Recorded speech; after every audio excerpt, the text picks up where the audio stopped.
Sakto-sakto, Master. Mayroon kasi nagre-request sa probinsya daw nila. Sinasabi na hindi mananalo ang itak sa patalim. Tama ba yun? Tama yun! Paano? Ganito, tamang pagtaga. Okay, para manalo yung kutsilyo. Yan o. Sige. 1! Kayang-kaya ko yan. Yan. 1. Yan o. 1, 2, 3, 4. Hindi ka mananalo. Isa pa. Diba? 1, 2, 3, 4. Mabilis. Bang, bang, bang. Ulit. Ulit, Master. 1. Ma. O, isa pa, Master. Isa pa. Yung talo po talaga yung itak ng kutsilyo pag taga ni Master yung gagamitin. Tinatapos mo muna ako. Ay, sorry, hindi pa yan pa. Pero ganito po yun.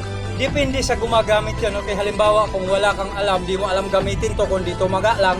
Okay, at si Master Angas ang makakalaban mo o kagaya niya, kasing husay niya talagang malabo to, dihadong manalo ito pagka sa real life. Okay, pero kung parehas kayo mahusay, dito ka na sa itak. Okay, sa may itak na ako pupusta. Mas yamado ka. Maiksi. Tatlo versus isa, o depende, ganun, o kahit sabihin mo na kalahati, lamang pa rin to mahaba Okay, yun lamang po. Maraming salamat at paki-like and share kung nagustuhan po ninyo. Master Angas, go! Maraming salamat po sa lahat ng followers ng Sakong Combo at Mixed Martial Arts. Ito ang Sakong Brothers! Alright!